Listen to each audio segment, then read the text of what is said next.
मित्रों नमस्कार। आज 3 दिन के गैप के बाद हम लोगों की क्लास पुनः प्रारंभ हो रही है। तो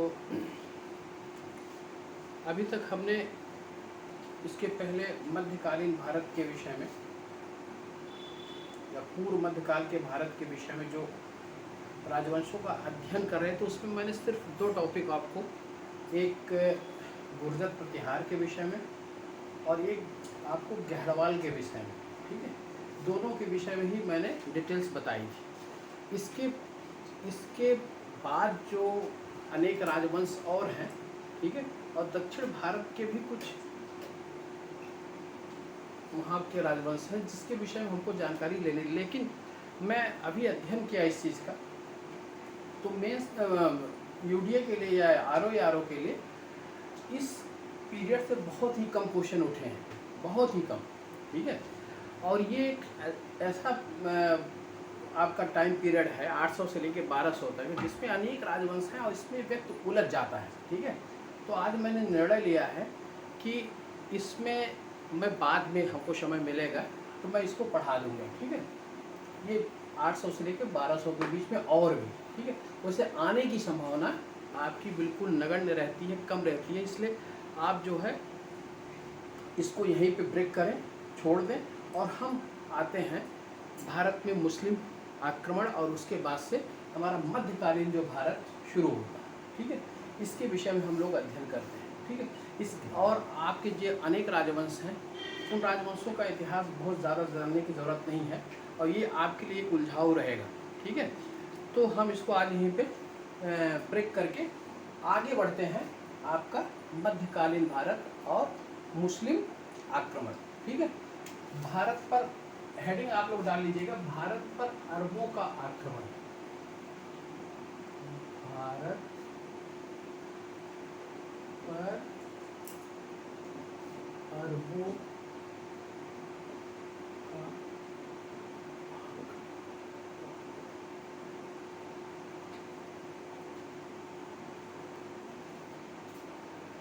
आप लोग थोड़ा सा मुझे ये बता दें कि मेरी आवाज़ और बोर्ड पे जो लिखा गया है वो स्पष्ट है कि नहीं है, जी बताएं। हाँ सर, है, सही है। आवाज़ मेरी आ रही ठीक? जी जी, ठीक है। अच्छा, और बोर्ड भी दिखाई दे रहा है? हाँ, ठीक है। चलिए ठीक।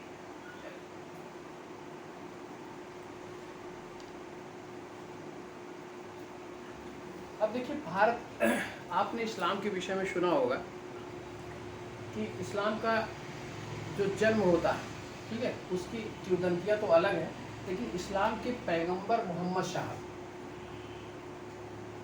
पैगंबर जो हैं वो कौन थे? मोहम्मद साहब। ये 570 से लेकर 632, यानी कि 570 ईस्वी में इनका जन्म हुआ और उसके बाद 632 ईस्वी में इनकी मृत्यु होती है, ठीक है। यहीं से हमारा इस्लाम का जन्म माना जाता है कि इस्लाम हमारा कहाँ से आया? पैगंबर मोहम्मद साहब ने, इन्होंने 610 के आसपास, ईस्वी के आसपास इस्लाम का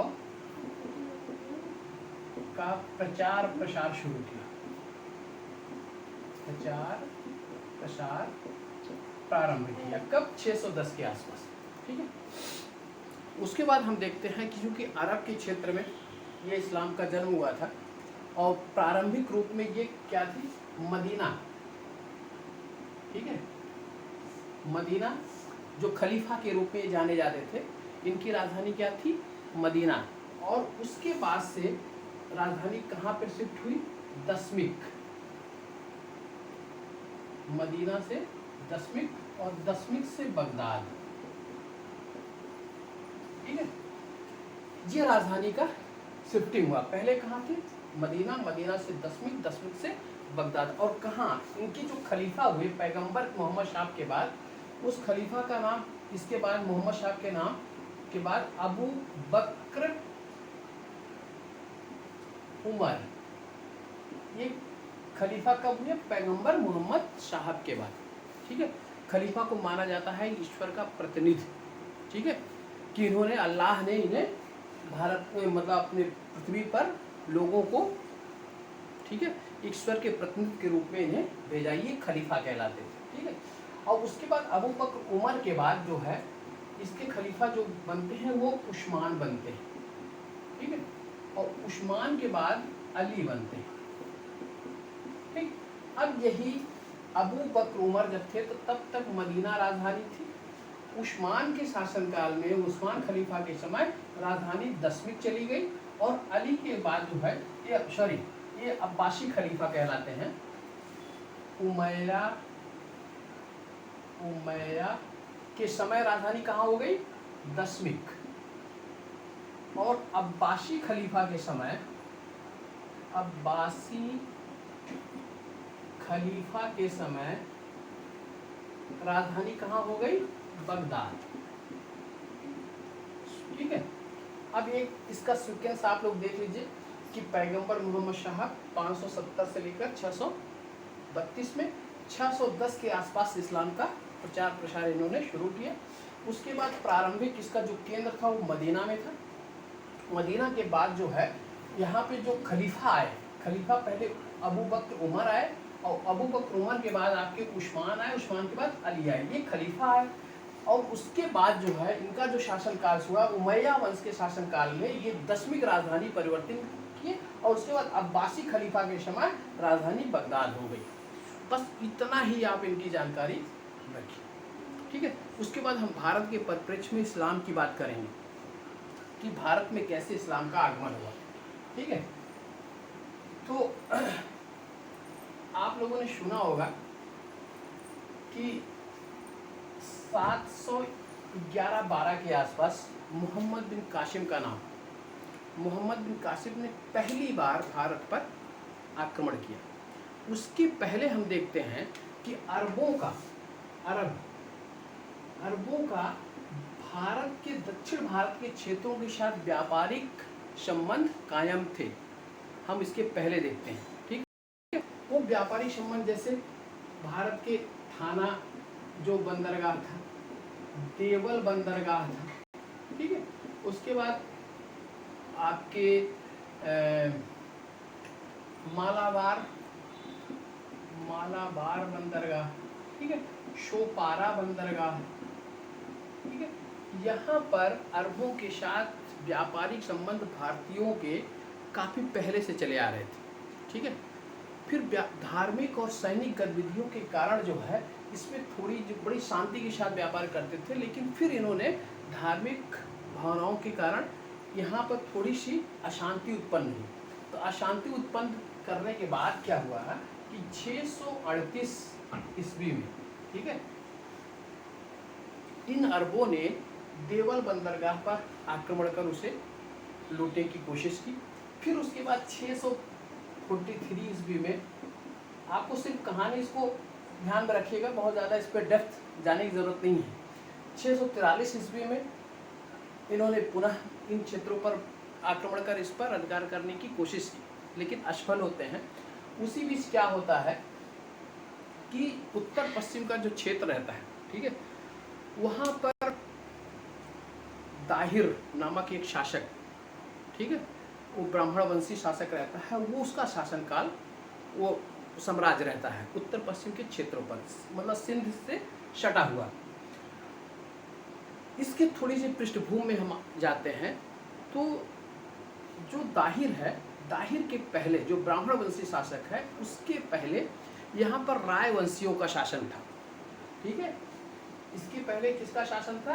राय वंशियों का शासन। इस राय वंशियों के शासनकाल में, राय वंशियों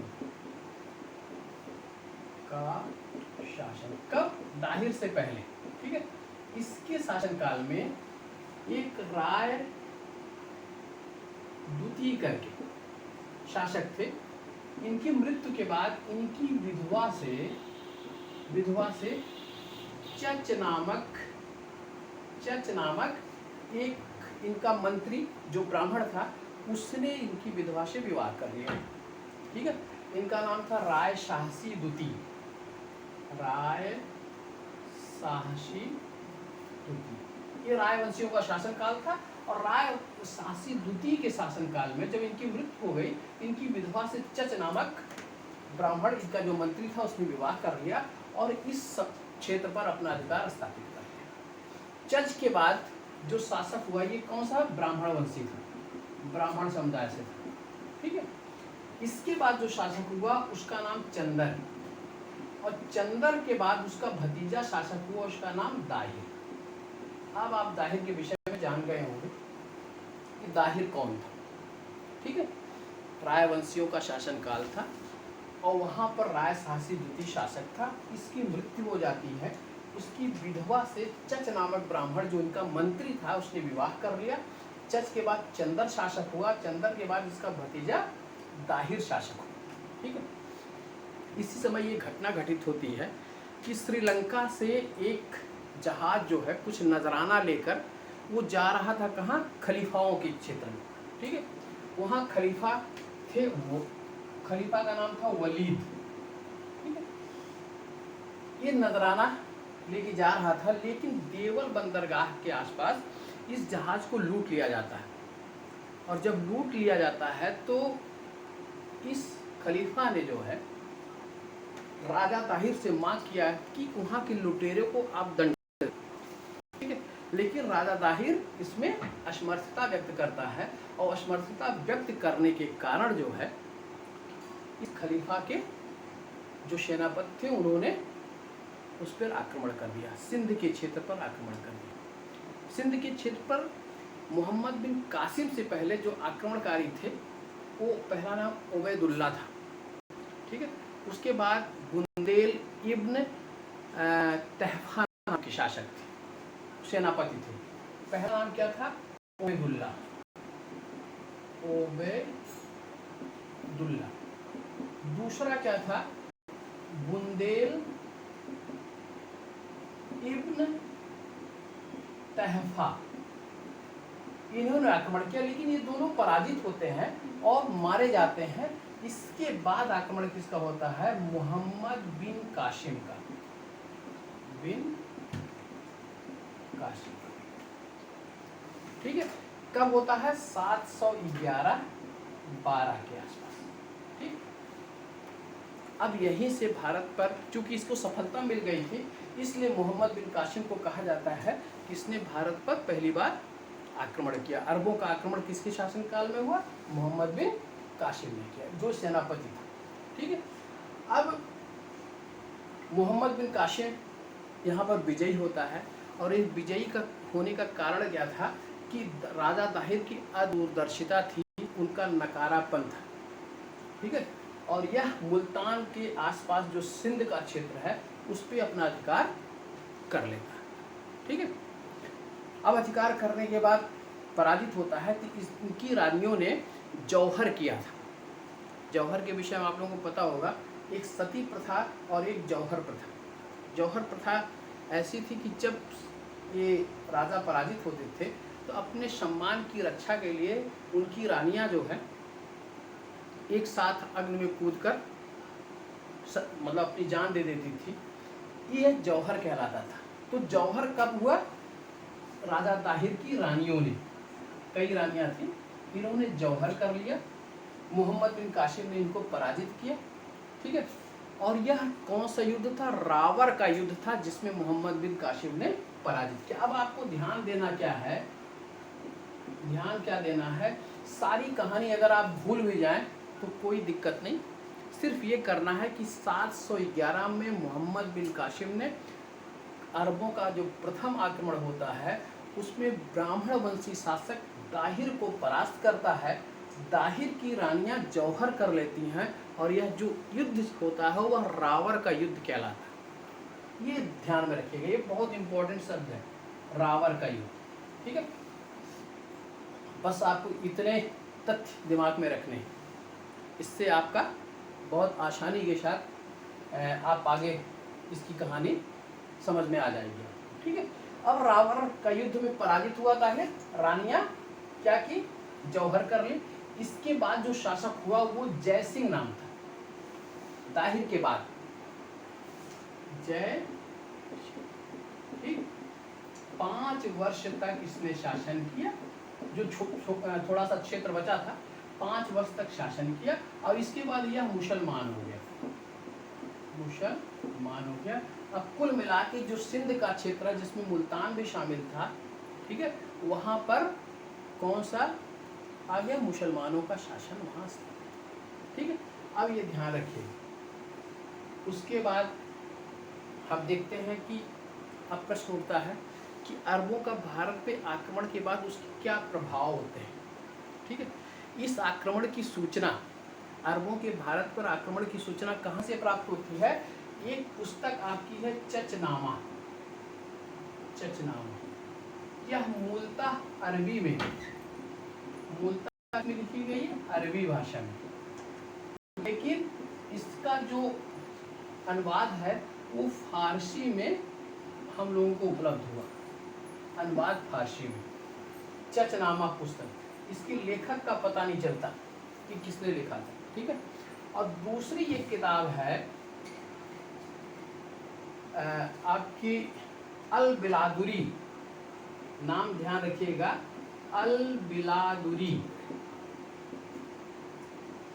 इनकी पुस्तक है किताब, पुस्तक का नाम किताब फुतुल अल बलदान, अल बलदान। अब देखिए मुसलमानी नाम आपको दिखाई देते हैं। ये दोनों पुस्तक है जिनके द्वारा हमें मोहम्मद बिन कासिम के सिंध पर आक्रमण की सूचना प्राप्त होती है। ये पुस्तक 9वीं शताब्दी में लिखी गई थी और ये पुस्तक 1216 में प्रकाशित हुई थी, चचनामा, फारसी अनुवाद, ठीक है।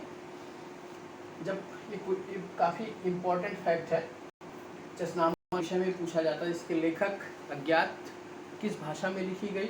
मूलतः अरबी में लिखी गई, अनुवाद किस में हुआ? फारसी भाषा में हुआ। अल बिलादरी की पुस्तक क्या है? किताब फुतुल अल बलदान, ठीक है। इसी से हमें सिंध के विषय में, आक्रमण जो हुआ उसके विषय में जानकारी प्राप्त होती है। अब देखते हैं कि अरबों का भारत पे आक्रमण के बाद प्रभाव क्या होता है, ठीक है।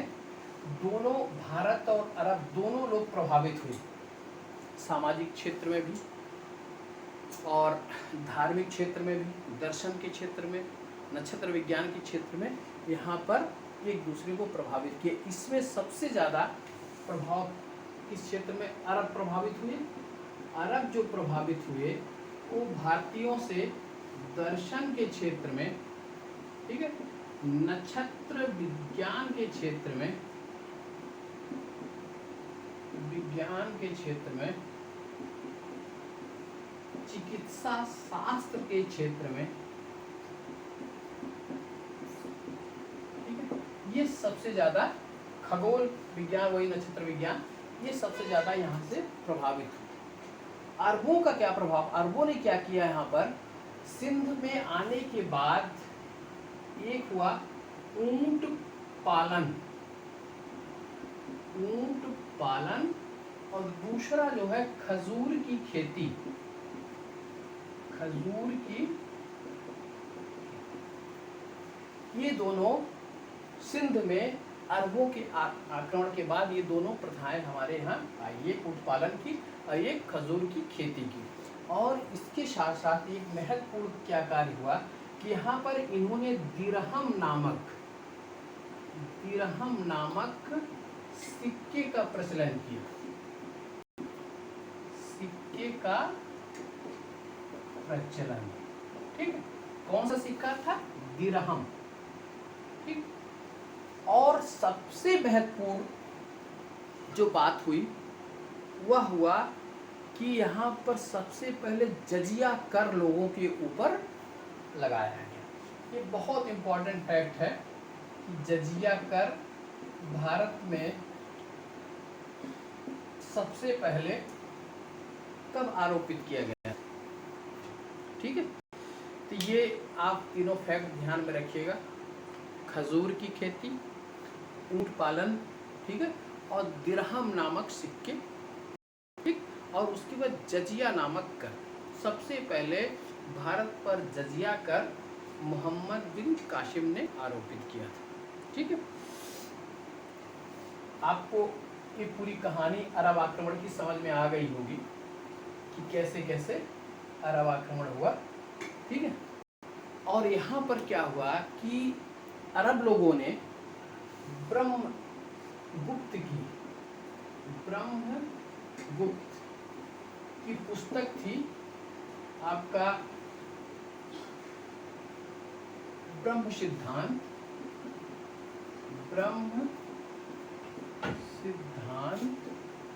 और दूसरी पुस्तक थी खंडन खाद थी। ठीक है, ये दोनों पुस्तक अरब लोग भारत से ले गए अपने देश में।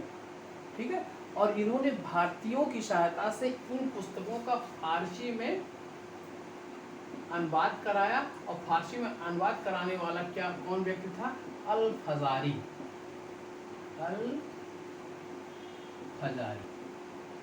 ठीक है, पुस्तक कौन सी किसकी थी? ब्रह्मगुप्त की तक। आप ध्यान में दिया होगा, ब्रह्मगुप्त आपके जो गुरुत्वाकर्षण का सिद्धांत जिन्होंने जारी किया था, उनकी ये पुस्तक थी ब्रह्म सिद्धांत और खंडन खाद। ठीक है, ये दोनों पुस्तक ये ध्यान में रखिएगा।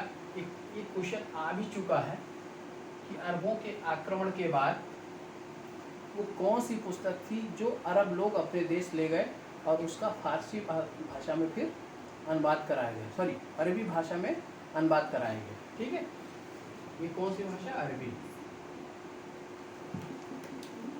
ठीक है, और किसने अनुवाद कराया था? अल फजारी ने।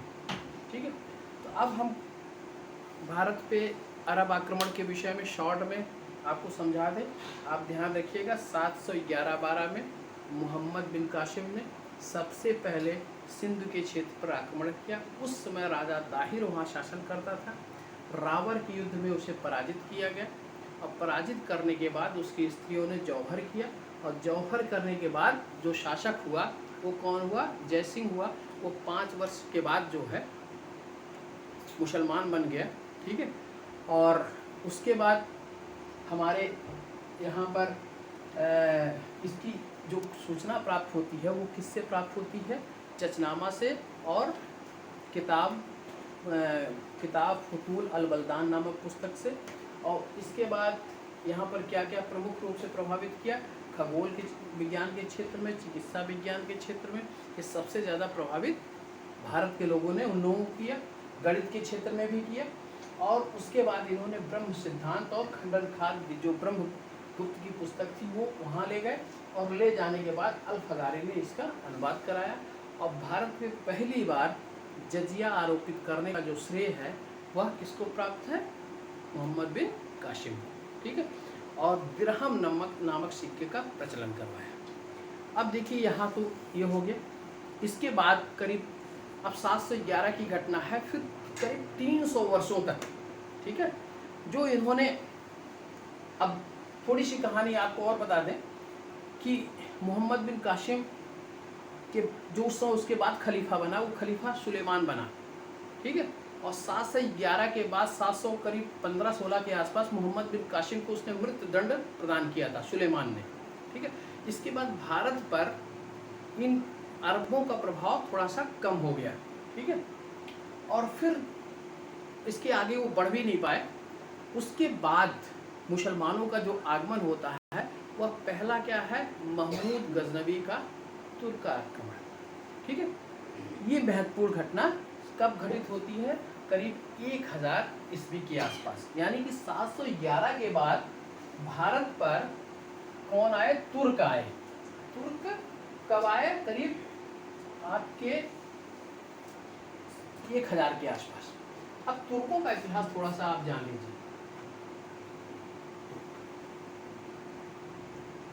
ठीक है, तुर्कों ने क्या किया कि एक शासक आपका 932 ईस्वी, एक शासक आपका जन्म लेता है अलप्तगीन।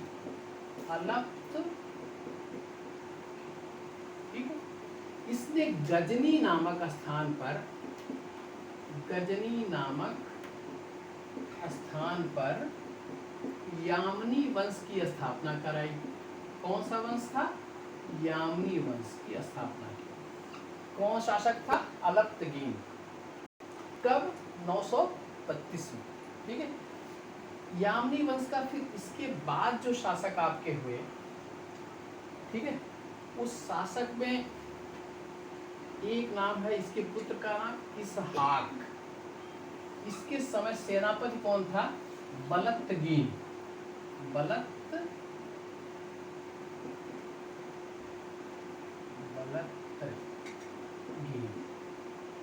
ठीक है। ये सेना शासक था इसहाक। इसहाक के बाद यामनी वंश का शासक जो हुआ वो हुआ पिराई। ठीक है। पिराई के बाद पिराई ने पंजाब के क्षेत्रों पर आक्रमण करने की कोशिश की, लेकिन असफल रहा। पिराई के बाद जो शासक आपका हुआ वो सुबुत्तगीन। सुबुत्तगीन। ठीक है। सुबुत्तगीन जब शासक हुआ, इसने भारत पर पहली बार आक्रमण किया, तुर्कों का। अब तुर्कों का आक्रमण जब आता है, ठीक है, आक्रमण किया, वो पंजाब के क्षेत्रों को जीतने में सफल रहा। ठीक है, पेशावर के आसपास। उसके बाद ये 997 ईस्वी में इसकी डेथ हो जाती है, और डेथ होने के बाद वहाँ पर कौन आता है? महमूद गजनवी। ठीक है, महमूद गजनवी। ठीक है।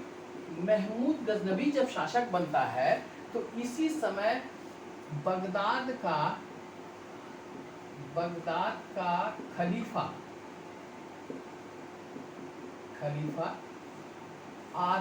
अब्दुल कादिर बिल्लाह, ये ध्यान रखिए, ये नाम बहुत इंपॉर्टेंट है। अब्दुल कादिर बिल्लाह, ये कहाँ का खलीफा है? बगदाद का खलीफा। ये जो है इसको यामीन उद दौला, अमीन उल मोमिन, ये दो उपाधियां देता है। ठीक है, ध्यान रखिए, कौन सा खलीफा का नाम है? अब्दुल कादिर बिल्लाह। इसको उपाधि क्या देता है? इसने यामीन उद दौला और एक अमीन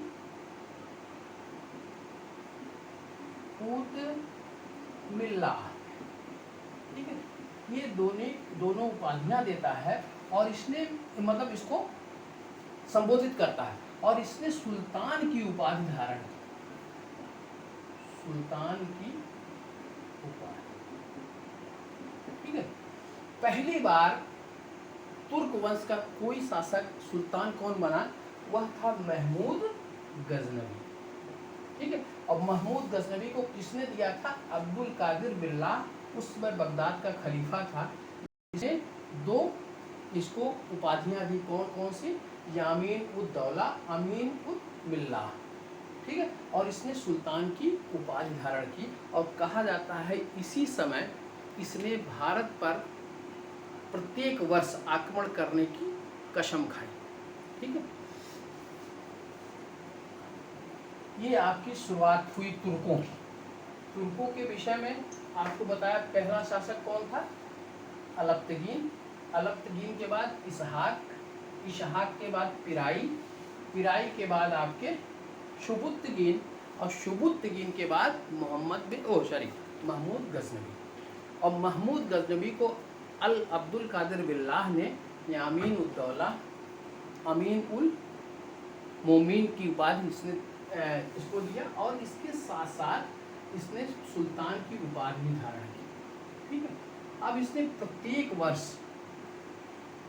वर्ष भारत पर आक्रमण करने की कसम खाई। इसके बारे में जब कहा जाता है कि भारत पर आक्रमण का उद्देश्य क्या था, तो इतिहासकारों में मत भिन्न है, यानी कि विभिन्न मतों में बटे हैं। एक इसका दरबारी इतिहासकार था, उसका नाम था उत्तबी। क्या नाम था? उत्तबी, बहुत इम्पोर्टेंट। यह इतिहासकार कहता है कि इस्लाम का प्रचार, ठीक, और बुत परस्ती को नष्ट करना। बुत परस्ती किसे कहते हैं? मूर्ति पूजक को नष्ट करना इसका उद्देश्य था। उद्बी के अनुसार इस्लाम का प्रचार और क्या था? बुत परस्ती यानी कि मूर्ति पूजकों को नष्ट करना। मूर्ति पूजकों को नष्ट करना, यह इसका उद्देश्य था। किसने कहा? कुतुबी ने। लेकिन एक इतिहासकार आपके जाफर हैं, ठीक है। जाफर कहते हैं, जाफर का मतलब इनका कहना है कि यह धन प्राप्त करने के उद्देश्य से यहाँ पर आक्रमण किया। देखिए क्वेश्चन आया है पीसीएस में, पूछा भी है महमूद गजनवी के भारत पर आक्रमण करने का उद्देश्य क्या है। इसमें आपका धन प्राप्त करना, इस्लाम का प्रचार प्रसार, ठीक है। अंत में इस क्वेश्चन का, चूंकि वो आता था और यहाँ के नष्ट करके चला जाता था लोग यहाँ के क्षेत्रों को, जैसे सोमनाथ पर आक्रमण किया, मंदिरों को लूटा, ठीक है, लूट कर फिर चला गया। तो कुल मिला के जो निष्कर्ष निकलता है वो धन प्राप्त करने का उद्देश्य, तात्कालिक उद्देश्य क्या था? धन प्राप्त करना, ठीक है। अगर क्वेश्चन अगर आ जाए तो आप इसी आंसर को दीजिएगा उसमें कि तात्कालिक उद्देश्य क्या था? धन प्राप्त, धन प्राप्त करना, जो जाफर ने कहा, ठीक। अब इसके बाद इसके आक्रमण के विषय में कहा जाता है कि इसने 17 बार आक्रमण किए। कब? 1000 से लेकर 1027 के बीच। महमूद गजनवी का आक्रमण काफी इंपॉर्टेंट है।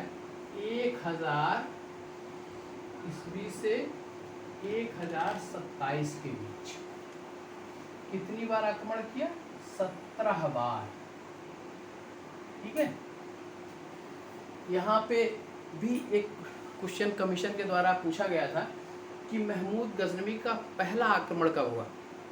1001, ठीक है। अब हम कई जगह, चूँकि पंजाब के जो क्षेत्र हैं छोटे छोटे क्षेत्र पर, इस पर पहली बार उसने 1000 में आक्रमण किया, और उसके बाद 1001 में इसका जयपाल जो हिंदू शाही वंश का शासक था, उस पर आक्रमण जो उससे पहली मुठभेड़ 1001 में होती है। लेकिन आप ध्यान रखिएगा, भूलिएगा नहीं, इसका पहला आक्रमण कब माना जाता है? 1000, ना कि 1001, ठीक। और अंतिम आक्रमण कौन सा था? सिंध पर आक्रमण था। अंतिम आक्रमण सिंध पर कब हुआ? 1027 में। टोटल कितने आक्रमण किए? 17 बार। इसी आक्रमण में 1025 में सोमनाथ का आक्रमण बहुत महत्वपूर्ण है। लेकिन महमूद गजनवी के आक्रमणों का क्रम भी कई बार आ चुका है, तो आप इसमें भी अपने को फोकस करिएगा कि हम याद रखिएगा कुछ महत्वपूर्ण आक्रमण इसके। 17 आक्रमण